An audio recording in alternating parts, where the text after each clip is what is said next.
Welcome back to the Deep Dive. Today we're unpacking a figure who, well, looms large in American history, often captured by those iconic images we instantly recognize Theodore Roosevelt. Right.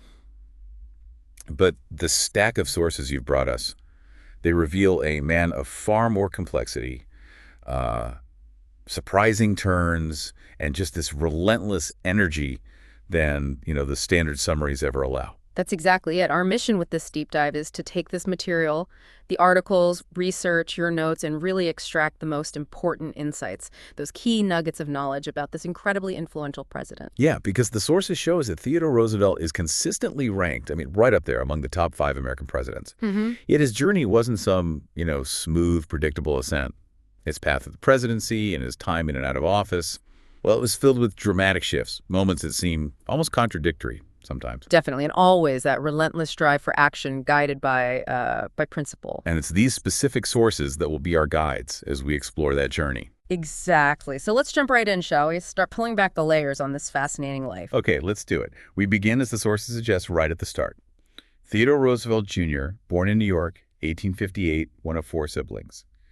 What's immediately striking, just based on this research, is the profound contrast between his earliest years and the image he'd cultivate later. It's a really powerful juxtaposition. His childhood was significantly shaped by poor health, particularly debilitating asthma attacks that were, well, terrifying for him and his family. There wasn't really a known cure back then. Yet out of this struggle, he developed into this incredibly vigorous, physically active individual, embracing what he famously termed the strenuous life. And that wasn't just a phrase for him. He truly lived it. The sources detail this lifelong commitment to physical activity: boxing, hiking, rowing, polo, horseback riding, you name it. Yeah. There's that almost unbelievable detail about him losing sight in one eye from a boxing injury while president. Right, and kept it from the public for years. Amazing. And he was a real advocate for physical training, in broader society, even pushing for jiu-jitsu in the military after training himself. And this physical drive was matched by an intense intellectual curiosity. His passion for zoology started remarkably young, apparently sparked by seeing a dead seal at age 7. Wow. He and his cousins even created their own Roosevelt Museum of Natural History. And he was recording observations, writing papers like The Natural History of Insects by the time he was, 9. Incredible focus for a kid. Yeah. But his interests weren't just limited to the natural world, were they? While at Harvard, he took on this deep, systematic study of the U.S. Navy's role in the War of 1812. Yeah, resulting in his book, published in 1882. And it was praised, for its scholarship and clear style. It's still considered a standard study of that conflict. What's fascinating here is a note in the sources about whether his ideas on naval power, which he clearly laid out in this book, actually predated the work of the famous naval strategist Alfred Thayer Mahan. That's a really interesting point. Naval historian Nicholas Danby suggests Roosevelt's core thinking on naval strategy was, already formed before Mahan's hugely influential book, The Influence of Sea Power Upon History, came out in 1890. So it indicates Roosevelt wasn't just following trends. He was an independent, maybe even an early thinker on the importance of sea power. Exactly, thinking for himself. Now, before we dive fully into his political rise, the sources highlight a profound personal tragedy. In 1884, he lost both his first wife, Alice, and his mother on the same day. Just devastating. And the research notes he rarely spoke of his first wife afterward, apparently omitted her entirely from his autobiography. Wow. That immense personal loss happened right as his initial political steps were being taken. It's a stark reminder, of the personal vulnerabilities beneath that public warrior spirit persona he cultivated. A persona that really shaped his views on politics, strength, international relations. Yeah, this experience seems to have, hardened his resolve while maybe making certain aspects of his personal life very deeply guarded. That blend of intensity and drive certainly carried into the political arena.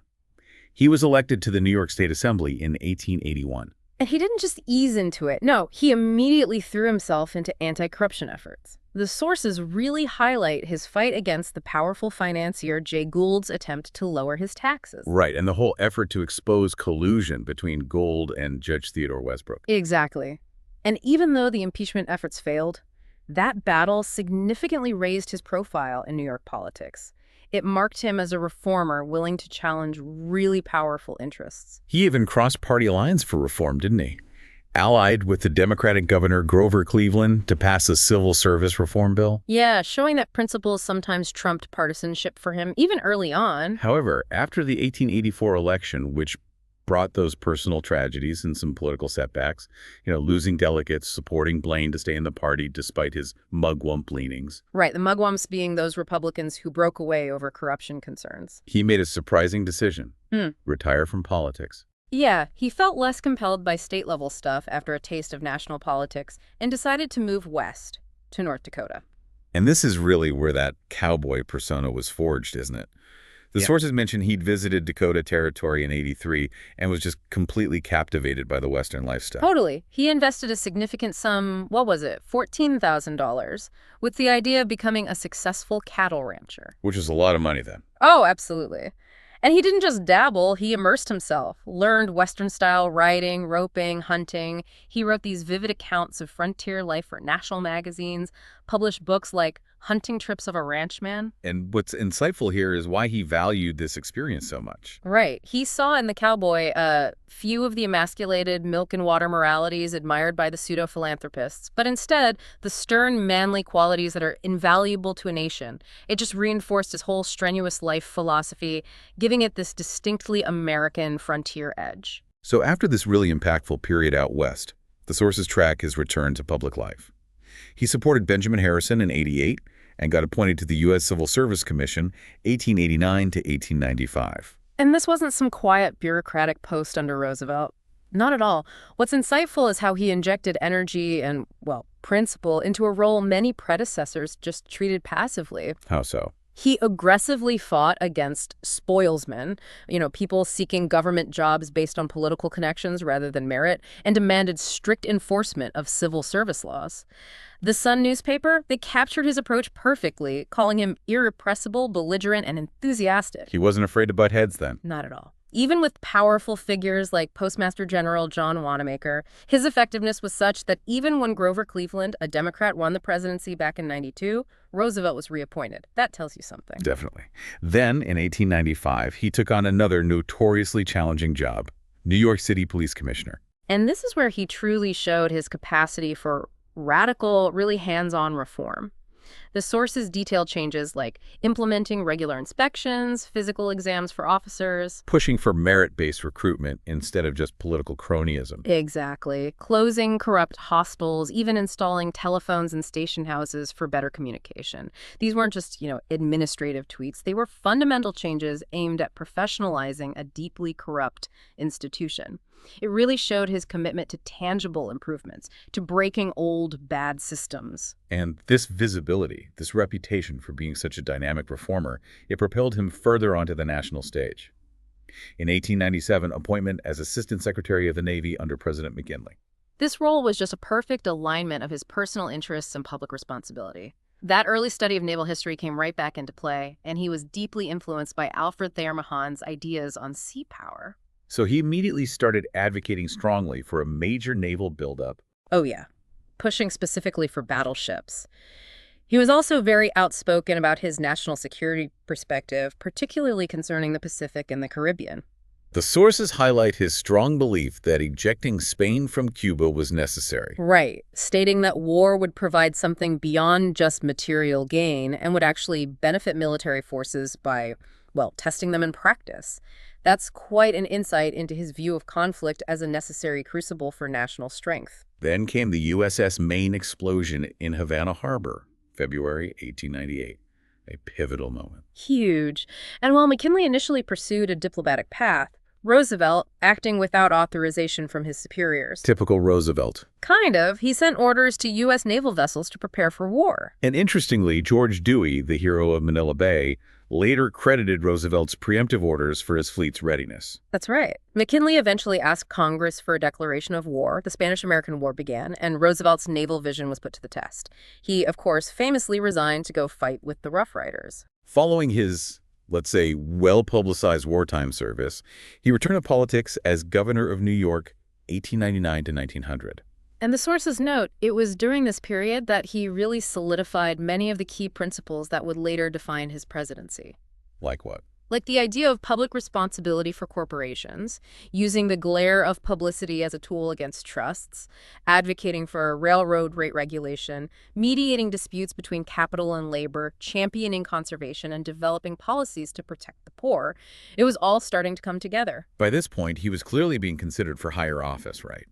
His energetic vice presidential campaign alongside McKinley in 1900 was legendary. Oh, astonishing. The sources mention 480 stops in 23 states. He brought his dynamic persona directly to the American people. And his message contrasted William Jennings Bryan's perceived radicalism with the heroism of the Spanish-American War. Exactly. Arguing for American expansion and global engagement. McKinley's victory that year was even larger than in 1896, partly thanks to Roosevelt's energetic campaigning. Which brings us, tragically, to the presidency itself.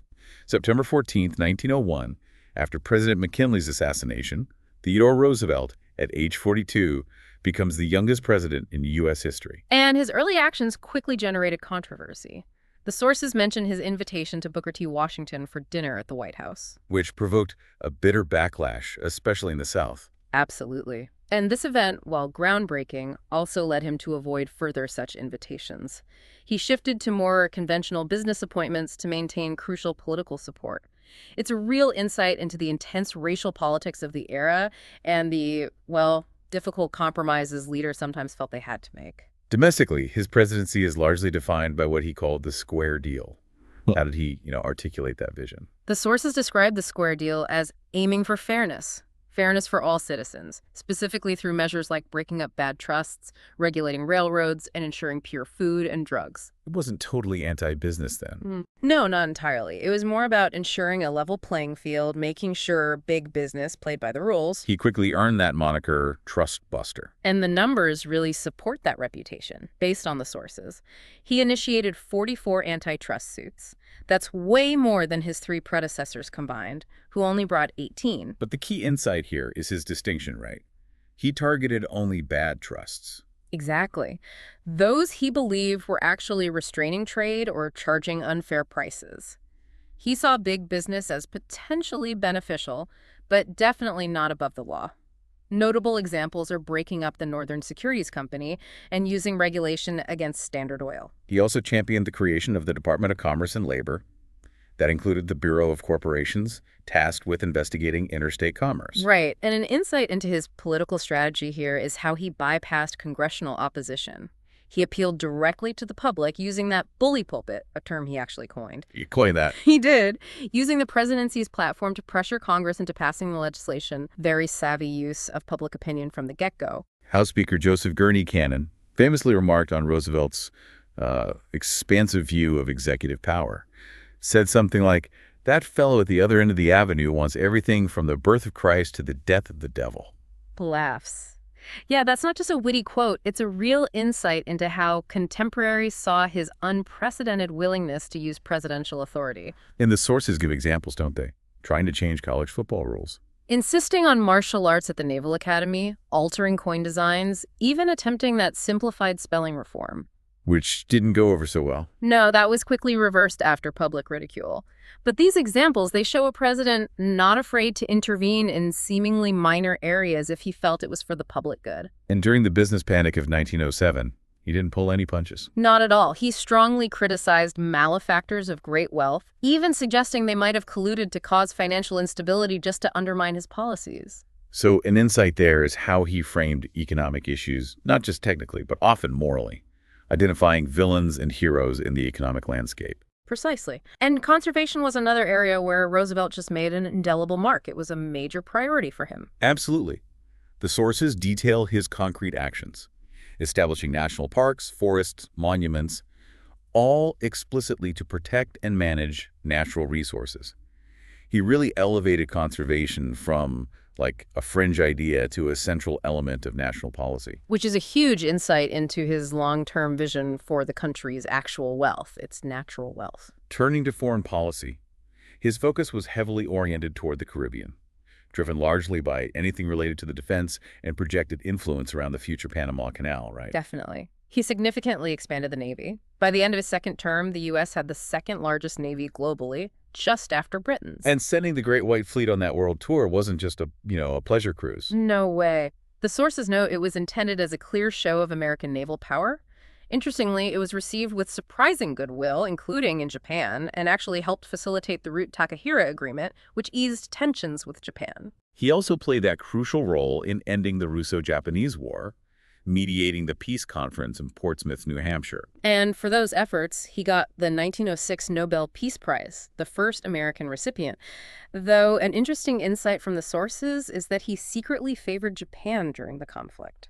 Highlights the sort of pragmatic complexities of his diplomacy. There was also the Gentleman's Agreement with Japan in 1907, addressing growing anti-Japanese sentiment and immigration issues on the West Coast. Yeah, showing him navigating domestic prejudice alongside international relations. Tricky stuff. And then there's the Roosevelt corollary to the Monroe Doctrine, perhaps the most significant articulation of his foreign policy approach. Absolutely. The sources state this asserted the right of the U.S. to exercise an international police power in the Western Hemisphere in cases of chronic wrongdoing or an impotence. Wow. Yeah. This is a key insight into his belief that American power wasn't just for defense, but for proactively maintaining order and stability in the region. He felt American dominance was essential. Particularly for that ambitious Panama Canal project. And the acquisition of the Canal Zone is, well, it's a complex story the sources lay out. He successfully persuaded Congress to favor the Panama route over Nicaragua. But Colombia, which controlled Panama at the time, rejected the treaty. So when Panamanians, maybe with some encouragement, rebelled, Roosevelt swiftly supported them, leading to a treaty with the new Panamanian government in 1903 that granted the U.S. rights to build the canal. But this wasn't without controversy. The sources mentioned that $40 million payment to the bankrupt Panama Canal Company and the new Panama Canal Company. Right, raising accusations of potential benefit to an American investor syndicate and influence from a French engineer. Roosevelt himself denied charges of corruption related to the payment or the process. He did. But what's really noteworthy is his reaction to the press criticism. He took the highly unusual step of filing criminal libel charges against the New York World and the Indianapolis News, the Roosevelt Panama libel cases. Which were ultimately dismissed. Yes, by lower courts, and the dismissals upheld by the Supreme Court. Historians are still kind of divided on whether actual corruption occurred, but they are notably critical of his decision to use legal action against newspapers criticizing his actions. It's an insight into his sometimes, let's say, thin skin when faced with strong public opposition. His willingness to exert authority extended even to Cuba. In 1906, after an insurrection, he sent William Howard Taft to monitor the situation, convinced he had unilateral executive authority to deploy Marines if needed. Without congressional approval. Yeah, another insight into his expansive view of the president's role as commander-in-chief. It's interesting, though, that recent historical work, according to the sources, increasingly describes him as a master diplomatist, even while acknowledging criticisms, like of his Philippine policy. True. And in 1906, adding another first, he became the first president to leave the continental U.S. on an official trip visiting Panama and Puerto Rico to inspect the canal progress. Beyond policy, Roosevelt was just a master of managing information, wasn't he? He fundamentally changed how the White House interacted with the press. Totally. Made it the central hub for news, providing unprecedented access, and essentially inventing the presidential press briefing room. He generally had a savvy relationship with the press, apart from those libel cases. Yeah, he was a writer and editor himself, so he understood media. He even coined the term muckraker for those expose journalists, though he usually wasn't their target. And he used what he called the Aeneas Club. Right, to control narratives. Basically calling out journalists who repeated unauthorized or false quotes, using public shaming as a tool of control.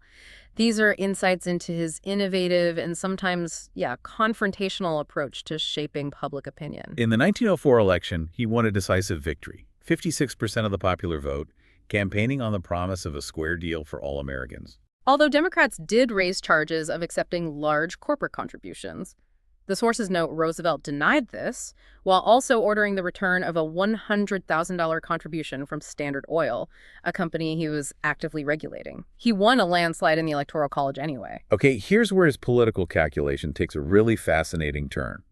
Before his inauguration for the second term, he publicly declared he would not seek or accept another term. Right, and this decision, while maybe intended to reassure those wary of powerful executives, arguably made him a lame duck almost immediately. How so?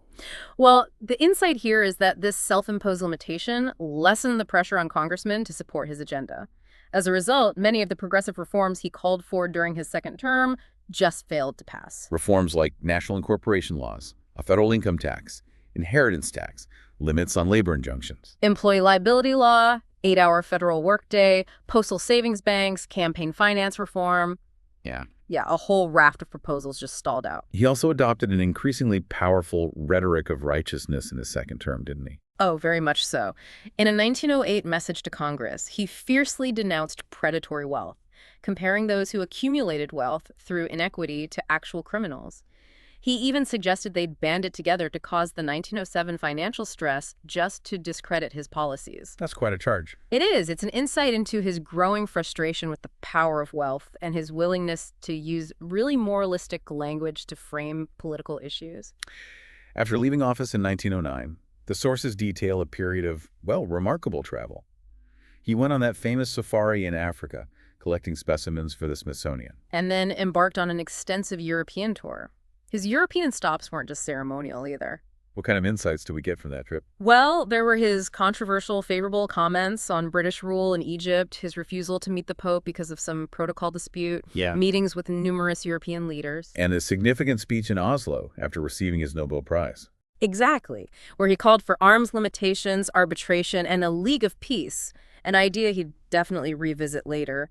He also delivered the prestigious Romanes lecture at Oxford, further demonstrating his global intellectual presence. While abroad, he quietly met with Gifford Pinchot, his former conservation chief. Pinchot expressed disappointment with the direction of the Taft administration, which led to Pinchot's later forced resignation. And here's a fun detail from 1910. Roosevelt became the first U.S. president, former or sitting, to actually fly in a plane. Always pushing boundaries. His diplomatic work also contributed significantly to the Great Rapprochement with Great Britain, fundamentally improving Anglo-American relations. Yeah, the sources mentioned his role regarding the Panama Canal, easing tensions there, and also the Alaska boundary dispute, where the British ultimately sided with the U.S. over Canada's claims, partly, it seems, to appease the United States. However, that relationship with his handpicked successor, William Howard Taft, and the conservative wing of the Republican Party, it was deteriorating rapidly. Oh, the schism widened considerably when Roosevelt started severely criticizing the judiciary in 1910. He called some judges fossilized. And advocated for judicial recall. That sounds radical. It was. The idea that popular majorities should have the power to remove judges or reverse court decisions that went against progressive laws, this deeply offended Taft and the whole legal community. It's an insight into how far Roosevelt's progressive thinking was pushing him, way beyond conventional political boundaries. Then came his famous New Nationalism speech in Osawatomie, Kansas, August 1910. The sources describe it as maybe the most radical speech of his career. Quite possibly. It marked his definitive public break with Taft and the conservative Republicans. He advocated for placing the needs of labor over capital, much stronger federal corporate control, banning corporate political contributions. He was also fueled by frustration with Taft's lack of support for progressive Republicans in New York state politics. Exactly. This speech was really an insight into his fully articulated vision for an interventionist government, actively managing economic and social forces for the public good. This ideological split led progressive Republicans to form the National Progressive Republican League, aiming to replace Taft in 1912. Roosevelt, after some initial hesitation, embraced the movement. Yeah, and the final, really personal break with Taft seems to have been triggered by the Justice Department's antitrust lawsuit against U.S. Steel in September 1911. What was insightful about that?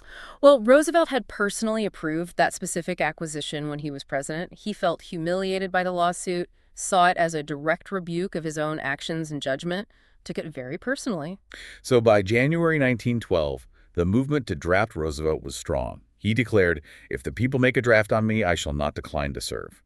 He fully identified as a progressive, endorsed reforms like popular review of judicial decisions. And Taft famously responded by calling such extremists political emotionalists or neurotics. The gloves were off. The 1912 Republican primary saw the first extensive use of presidential primaries. Roosevelt performed strongly. He did.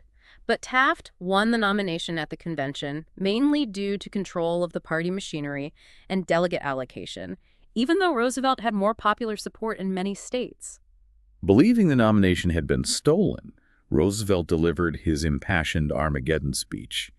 Declaring a great moral issue was at stake, he would battle for the Lord.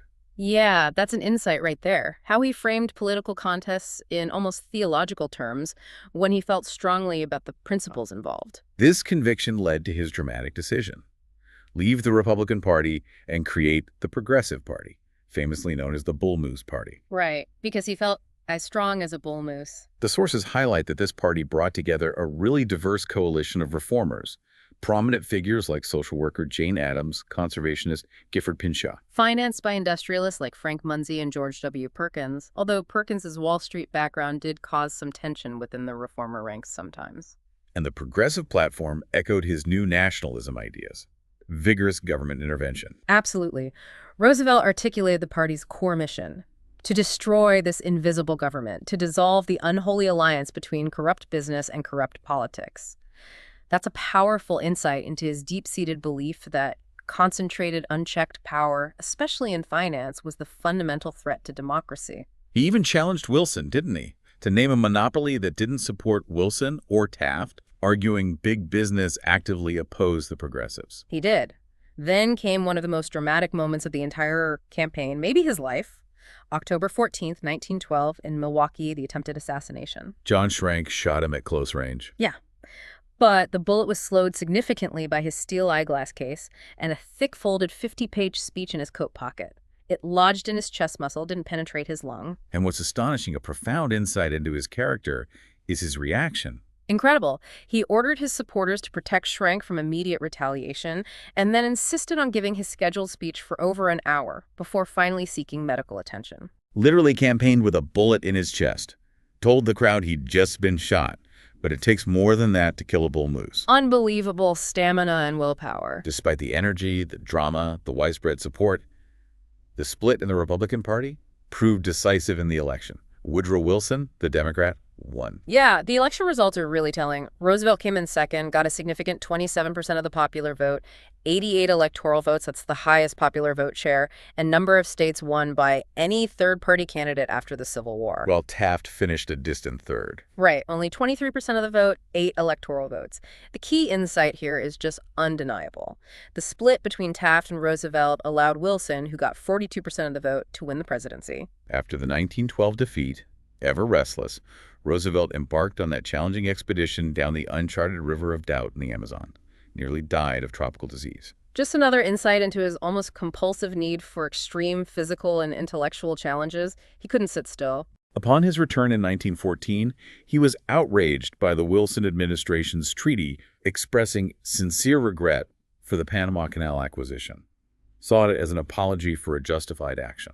And the 1914 election results for the Progressive Party were disastrous. The party basically evaporated as a national force after that.